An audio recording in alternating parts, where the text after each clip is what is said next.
Halo semua, hari ini saya bersama dengan Miss Nitya daripada Diploma Fisioterapi. Saya ada beberapa soalan untuk bertanyakan kepada Miss Nitya daripada sudut pandangan student sendiri. Okey, nama saya Nitya Balakrishnan.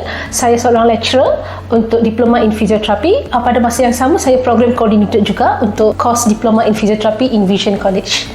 Okey, untuk soalan yang pertama, apakah prospek pekerjaan untuk kursus ini? Okey, prospek pekerjaan untuk kursus Diploma in Physiotherapy agak tinggi juga sebab seseorang yang berjaya menamatkan pembelajarannya dalam kursus ini akan mendapat potensi yang lebih tinggi untuk bekerja di pusat rehabilitasi fisioterapi as a physiotherapist, ataupun dia boleh kerja di hospital kerajaan ataupun hospital swasta, dan juga boleh bekerja di pusat warga emas. Sekarang di college-college swasta memerlukan seorang tutor untuk assist Diploma in Physiotherapy course. So dia boleh jadi tutor ataupun clinical instructor di mana dia akan kerja menjaga student yang buat practical di hospital.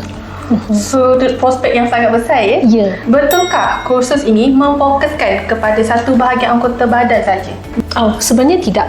Okey, kursus ini memfokuskan seluruh bahagian badan daripada kepala, so di mana kita akan belajar subjek neurologi. So subjek neurologi itu memfokuskan kepada kepala, otak dan fungsi otak. Dan kita akan belajar upper extremities, which is upper limb, lower extremities, lower limb, dan juga tulang belakang.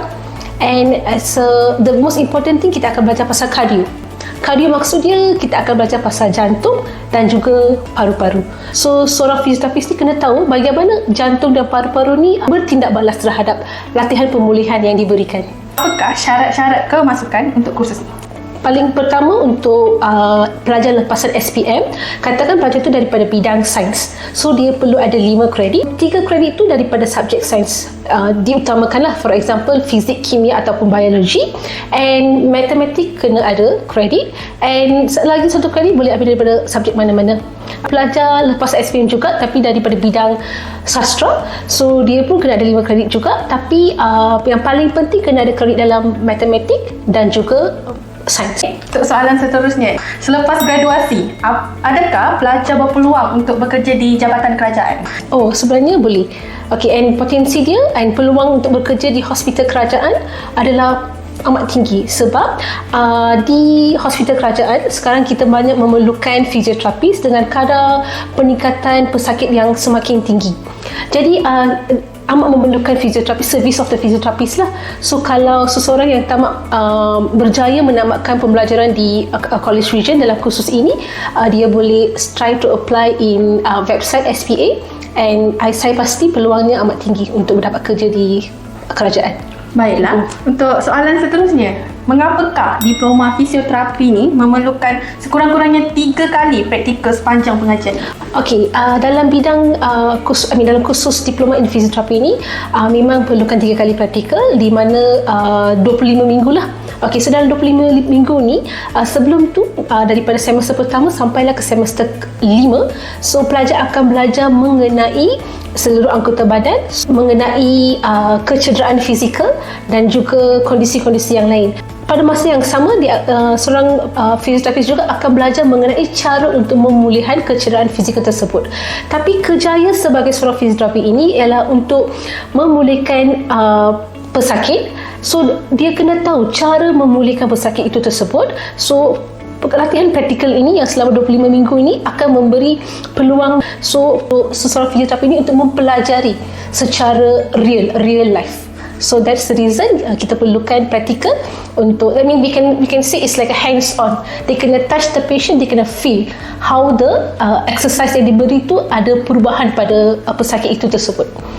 Okey, merupakan peluang yang besar ya. Okey, untuk soalan seterusnya, adakah pelajar hanya boleh melakukan latihan praktikal di hospital swasta ataupun mereka dibenarkan untuk melakukan praktikal di hospital kerajaan? Okey, sebenarnya kalau kat College Vision ni 3 kali praktikal, so praktikal yang paling akhir, which is the third practical, kami akan hantar kepada hospital kerajaan sebab kat hospital kerajaan merupakan peluang yang paling tinggi untuk student untuk tengok kes-kes yang banyak. So jadi ikut prosedur, so HOD which is me akan buat surat dengan KKM untuk meminta kebenaran daripada KKM untuk membenarkan student college vision untuk menjalankan latihan praktikal di hospital kerajaan. So recently we send student to Hospital Banting dan juga Hospital KL. Okey. Untuk soalan seterusnya, setiap sektor pekerjaan mesti ada uniformnya sendiri kan? Apakah jenis uniform yang disediakan untuk pelajar-pelajar fisioterapi? Okey, dalam kelas is formal dress. Bila seseorang pelajar fisioterapi tu kena masuk practical lab, dia kena pakai lab coat. So lab coat akan disediakan dengan logo college. And bila student tu start practical di latihan di pusat fisioterapi ataupun di hospital kerajaan, so kami akan bagi scrub, which is a scrub dress uniform dengan logo college dengan nama student tu sekali lah, which is to look professional as a physiotherapist. Menarik. Okey, soalan seterusnya, apakah fungsi praktikal yang akan dijalankan kepada pelajar? Okey, fungsi praktikal sebenarnya as we mentioned earlier, so student akan fokus teori dulu. Okey, and then bila fungsi praktikal dalam kursus ini, actually student kena tahu bukan sahaja dia kena tahu what the kind of the exercise, tapi dia kena tahu exercise tu actually boleh apply on patient ke tak. So ada perubahan, or more to say, dia kena tahu perkembangan kadar kesihatan pesakit dengan latihan pemulihan yang diberikan. Dia menarik. Okey. Soalan seterusnya, dah tentunya lah, dah habis belajar mesti nak tahu. Adakah peluang pekerjaan untuk pelajar-pelajar fisioterapi ni terjamin untuk masa akan datang? Okey. Zaman sekarang masyarakat dah banyak sedar tentang keperluan ataupun kepentingan pemulihan fizikal.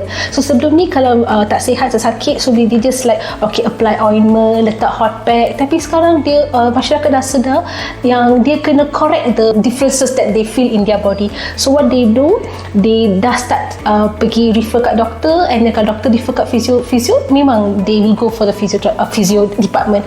So what I'm trying to say over here, potensi untuk dapat kerja is very high. So as I listed earlier of this interview, they can work in pusat rehabilitasi fisioterapi, hospital kerajaan, hospital swasta, and then boleh jadi tutor, and it is much needed physiotherapy in Malaysia right now.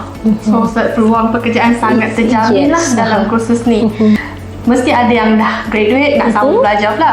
So selepas graduasi, bolehkah pelajar ni menyambung pengajian diorang dekat luar negara pula? Oh, definitely can. So because recently I've done the credit transfer untuk student yang nak sambung belajar ke luar negara.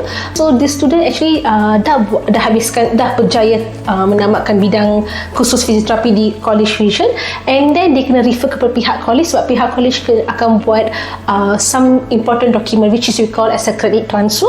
So kita dah buat credit transfer semua, and then we will give the document to the student, so student boleh berjaya masuk sambung belajar di luar negara lah. It's a high potential, there's no issue at all. Sangat menarik kursus ni boleh sambung belajar ke luar negara. Terima kasih kepada Miss Nitya kerana telah menjawab soalan-soalan tadi. Itu sahaja daripada kami. Terima kasih. Thank you.